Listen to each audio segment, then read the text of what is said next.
Hi friends, ఎలా ఉన్నారు? నేను బాగున్నాను. మీరందరూ బాగుండాలని కోరుకుంటున్నాను. ఇప్పుడు కథలోకి వెళ్దాం. చదువుతున్నది శోభారెడ్డి. ఇక్కడికి వచ్చే వరకు అంత రావాలని ఉబలాట పడిన నాకు ఇప్పుడు అనుకున్నంత హుషారుగా ఏమీ అనిపించటం లేదు. దానికి కారణం బహుశా ఇంటి నుండా బిలబిలలాడుతూ ఉన్న ఈ అపరిచిత జనం అనుకుంటాను. లేక కృష్ణను మొదట అక్కడే స్టేషన్లోనే చూసేయటేమో మరి. ఏమో, నాకేది అయింది స్పష్టంగా తెలియలేదు. రాజు నేను కూర్చుని ఉండగా సుందర వచ్చి భోజనాలు వడ్డిస్తున్నారండి అంది. లేచి వెళ్ళాం.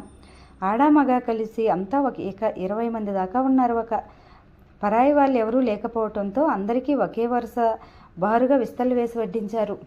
మీరు కూర్చోండి తాతయ్య మొదట అన్నాడు కృష్ణ. ఎవరైతే ఏముందిరా, నువ్వు ఇంటికి పెద్ద, నువ్వు కూర్చో అంటూ ఆయన కృష్ణ రెక్కబట్టి కూర్చోబెట్టాడు. కృష్ణ కుడివైపు అంతా మగవాళ్ళ వరుస, ఎడం చేతి వైపు అంతా ఆడవాళ్ళ వరుస వచ్చేట్లు కూర్చున్నారు. మేము వెళ్ళేసరికి నేను రాజు తప్ప అందరూ కూర్చున్నారు. కృష్ణ ఎడం చేతి వైపు నాకు రాజుకు అన్నట్టు 2 విస్తళ్ళు మిగిలినాయి. రాజేశ్వరి, నువ్వు అటువైపు మీ అన్నయ్య పక్కన కూర్చో. మేము అటువైపు వెళ్తుండగా నేతిగిన్నె పట్టుకుని నిలబడిన సుందరి రాజుని హెచ్చరించింది. నాకు ఒళ్ళు మండింది. నేను ఎక్కడ అతని పక్కన కూర్చుంటాను అని కాబోలు ఆ హెచ్చరిక. రాజు ముందు నడుస్తున్నా నేను కృష్ణ పక్కనే ఉన్న మొదటి విస్తర దగ్గర కూర్చున్నాను. రాజు మా పక్కన కూర్చుంది. వడ్డన ప్రారంభమైంది. నువ్వు కూడా కూర్చోమ్మా సుందరి, మేము ఉన్నాంగా, వడ్డిస్తాంలే అంది అత్తయ్య.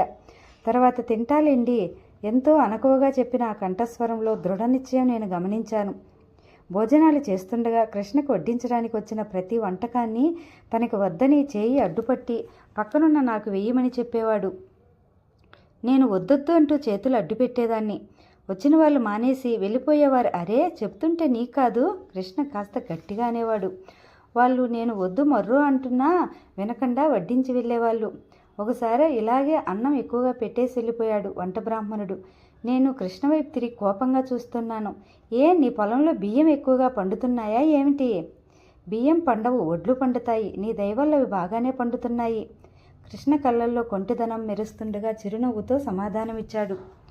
ఆ నవ్వు, ఆ కళ్ళల్లో కొంటిదనం వెనక దాగి ఉన్న ఆత్మీయత, ఈ రెండూ అతను నాకు చాలా దగ్గరవాడు సుమా అనిపించే ఊహ నా మనసులో సుడి తిరిగేలా చేసింది. భోజనం మధ్యలో కృష్ణ మంచినీళ్ళు తాగుతుండగా నేను గాబరా నటిస్తూ, అయ్యయ్యో అది నా గ్లాసు, అవి నా మంచినీళ్ళు, ఎంగిలి నీళ్ళు నువ్వు తాగేస్తున్నావు అన్నాను బిగ్గరగా.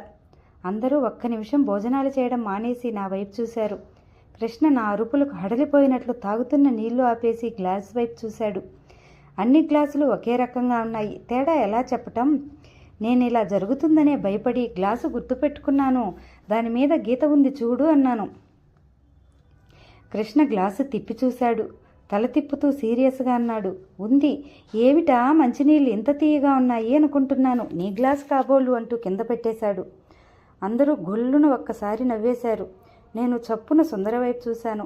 ఆ అమ్మాయి ముఖం సీరియస్గా అయింది. కృష్ణ దగ్గరకు వచ్చి ఒక గ్లాసు తీసేసి ఇంకో గ్లాసుతో నీళ్లు తెచ్చి అతని దగ్గర పెట్టింది. అది గాజు గ్లాసు. ఈసారి అతను పొరబడడానికి వీల్లేదు. నాకు నవ్వు వచ్చింది. సరదాగా ఉంది. సంతృప్తికి అనిపించింది. భోజనాలు అయిన తర్వాత రాజు నేను వెళ్ళి పిల్లల పక్కన కొత్త తాటాకుల చాప మీద పడుకున్నాం. దిండు కావాలి అన్నాను నేను. తల కింద ఎత్తులేకపోతే నాకు నిద్ర పట్టదు. రాజు వెళ్ళి దిండు తెచ్చి నాకు ఇచ్చింది. ఇద్దరం తల కింద చేయి పట్టుకుని ఒకరికొకరు అభిముఖంగా తిరిగి పడుకున్నాం. భోంచేసిన ఆడవాళ్ళు కొంతమంది వచ్చి పడుకున్నారు. ఇంకా కొంతమంది కూర్చుని ఎప్పటివో వాళ్ళ కుటుంబ విషయాలు చెప్పుకుంటున్నారు. వీరాయి మధ్యలో ఒకసారి వచ్చి పెట్రోమాక్స్ లైట్ పంపు కొట్టి వెళ్ళాడు. రాజు దాని సారథిని గురించిన కబుర్లు ఏమైనా చెప్పమని ప్రాణాలు తోడేసింది. నేను నోటికి వచ్చినవి ఉన్నవి లేనివి అన్నీ కల్పించి చెప్పేశాను. అది ఒళ్ళంతా చెవులు చేసుకుని విన్నంత శ్రద్ధగా వినసాగింది. ఇక పడుకోండర్రా, మళ్ళీ పొద్దుటే లేవాలి, తాతగారు కబుర్లాడుతున్న ఆడవాళ్ళని హెచ్చరించాడు. టైం ఎంతైందో? 11:30 కావస్తోంది అన్నాను చేతుకున్న వాచి చూసుకుంటూ. రాజు కళ్ళు మూసుకుంది. కొద్దిసేపటిలోనే దానికి నిద్ర పట్టేసింది. నా చేయి పట్టుకుని నిశ్చింతగా నిర్మలంగా నిద్రపోతున్న రాజు వైపు చూశాను.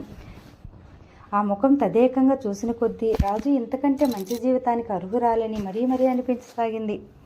చిత్రం ఏమిటంటే దాని ముఖంలో ఎలాంటి అసంతృప్తి లేదు. లభించిన దానితో సంతోషపడడం, అందని వాటిని గురించి మదనపడకపోవటం వీళ్ళ ప్రతి ఆలోచనలో స్పష్టంగా కనిపిస్తోంది. నేను కూడా కళ్ళు మూసుకుని నిద్ర కోసం ప్రయత్నించసాగాను. ఎంతసేపు గడిచినా మత్తుగా అనిపిస్తుందే తప్ప నిద్ర రావటం లేదు. అమ్మ గుర్తుకొచ్చింది, సారథి గుర్తుకొచ్చాడు.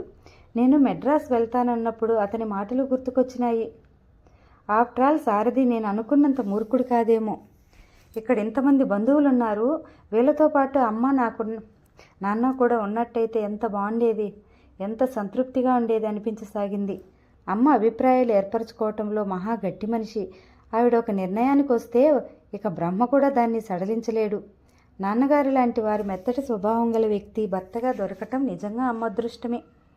ఆలోచన జారులో పడి వడివడిగా కొట్టుకుపోతున్న నాకు ఇంతలో రాజేశ్వరి అన్న సుందరికంఠ వినిపించింది. ఆ పిలవటంలో కూడా కావాలని తెచ్చిపెట్టుకున్న హుందాతనం లేని ఆధిక్యతను తెచ్చిపెట్టుకునే గడుసుతనం. సుందరి పిలుపు వినగానే నేను కళ్ళు తెరవబోయి కూడా ఆగిపోయాను. రాజేశ్వరి, నిన్నే, నిద్రపోయావా?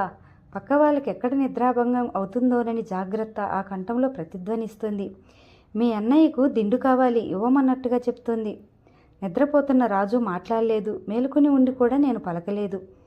సుందరి క్షణంసేపు అలాగే నిలబడింది. మేము నిద్రపోతున్నాం అనుకుని వెళ్ళిపోతుందేమో అనుకున్నాను. వంగి మెల్లగా నా తల ఎత్తి దిండు తీసుకుని వెళ్ళిపోయింది. ఆ అమ్మాయి ధైర్యానికి విస్తుపోయాను. కాబోయే భర్తకి ఇబ్బంది కలుగుతుందేమోనని ఆ చొరవకు మెచ్చుకోకుండా ఉండలేకపోయాను కూడా. పర్వాలేదు, సుందరి 1000 కళ్ళతో కృష్ణని గుప్తధనంలా కాపాడుకోగలదు. అతనికి ఏ లోటు రానివ్వదు అనిపించింది. చాలాసేపు అయిన తర్వాత ఇల్లంతా నిశ్శబ్దమైపోయింది. అందరూ పడుకున్నట్టున్నారు. అత్తయ్య ఇంకో ఆవిడ మాత్రం చాలా తగ్గు స్వరాల్లో రేపు రాజుని పెళ్లికూతుర్ని చేసేటప్పుడు ఎవరెవరిని భోజనానికి పిలవాలో, ఎవరెవరిని వదిలేయవచ్చునో ఆలోచించుకుంటున్నారు. పడుకున్నారా వీళ్ళంతా? అప్పుడే అక్కడికి వచ్చిన కృష్ణ స్వరం వినిపించింది. అంది అత్తయ్య సమాధానంగా. కొంతసేపటికి అత్తయ్య వాళ్ళు కంఠస్వరాలు కూడా వినిపించడం మానేసినాయి. అందరూ నిద్రపోయినట్టున్నారు. ఎంత ప్రయత్నించినా నిద్రపట్టని నేను కళ్ళు తెరిచి చూశాను. దూరంగా కృష్ణ పెట్రోమాక్స్ లైట్ దగ్గర కూర్చుని కాగితం మీద ఏదో రాస్తున్నాడు. మధ్య మధ్యలో ఎడం చేతిలో ఉన్న కాగితాల వైపు చూస్తున్నాడు. అవన్నీ ఆ రోజు కొన్న సామాన్లు ఖరీదులనుకుంటాను. చెంపక చేయి ఆనించుకుని ఒత్తిగిలి పడుకుని ఉన్న నేను కొద్దిసేపు తదేకంగా అతని వైపు చూస్తూ పడుకున్నాను. అతను కూర్చోవటంలో, నిలబడటంలో, నడవటంలో ఒక విధమైన హుందాతనం ఉంది. ఇంత క్రితం భోజనాల దగ్గర అతనితో సరదాగా గడిపిన విషయం గుర్తొచ్చింది. అతని కంటే పెద్దవాళ్ళ పట్ల ఎంత వినయ విధేయతలో, మళ్ళీ చిన్నవాళ్ళ పట్ల అంత వాత్సల్యం, అభిమానం చూపిస్తాడు.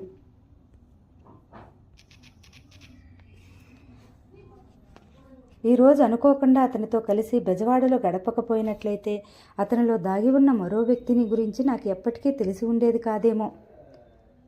థ్యాంక్ గాడ్, టెలిగ్రామ్ ఇచ్చినందుకు నాన్నగారికి మనస్ఫూర్తిగా కృతజ్ఞతలు చెప్పుకోవాలి. వ్రాయటంలో మునిగిపోయిన అతనికి నేను మేలుకొని ఉన్నట్లుగా కానీ, అతని వైపు పరీక్షగా చూస్తున్నట్టు కానీ తెలియదు. నా ఉనికిని తెలియపరచాలనిపించింది. కొద్దిసేపైన తర్వాత అబ్బా అంటూ లేచి కూర్చున్నాను. అతను ఉలిక్కి పడినట్టుగా ఇటువైపు తిరిగాడు. ఏమిటి అన్నాడు అదుర్దాగా. మెడ నొప్పి పుట్టింది అన్నాను. మెడ మీద చేయి వేసి తల ఇటు ఇటు తిప్పుతూ. ఎందుకని? దిండు లేదు, తల కింద ఎత్తులేకపోతే నాకు నిద్ర రాదు. కృష్ణ వ్రాస్తున్న కాగితాలు పక్కన పెట్టి లేచి లోపలికి వెళ్ళాడు. నేను పడుకున్న వాళ్ళందరినీ చూశాను. నాకు కొద్ది దూరంలో అత్తయ్యకి ఎడం వైపు ఆ చివర సుందరి పడుకుని ఉంది. అక్కడ ఆ అమ్మాయి కనిపించకపోయినట్టయితే ఆ పట్టున కృష్ణని దొడ్లోకి లాక్కెళ్ళి పొలం సంగతి చెప్పేసి ఉండేదాన్ని. ఇప్పుడు లాభం లేదు, బాగుండదనిపించి వెనక్కి వాలి పడుకున్నాను. కొద్దిసేపటి కృష్ణ తిరిగి వచ్చాడు. అతని చేతిలో దిండు ఉంది. ఇదిగో అన్నాడు అందిస్తూ. పర్వాలేదులే, వద్దు, ఇంకెవరికైనా కావాలేమో అన్నాను మొహమాట పడుతున్నట్టుగా. ఎవరికీ అవసరం లేదు, తీసుకో. నేను చేయి జాచిపోయి ఆగిపోయాను. తల కింద పెట్టమన్నట్లు తలెత్తాను. కృష్ణ దిండు నా తల కింద పెట్టాడు. వెళ్ళబోతూ ఆగి, నిద్ర రావడం లేదా అన్నాడు. ఎందుకని? బెజవాడ దుర్గగుడి, కృష్ణా బ్యారేజ్ గుర్తుకొస్తున్నాయి. గోముగా చూశాను. కృష్ణ కళ్ళల్లో కాంతి లాంటిది తలుక్కుమంది. క్షణంసేపు నా వైపు రెప్పవాల్చకుండా చూశాడు.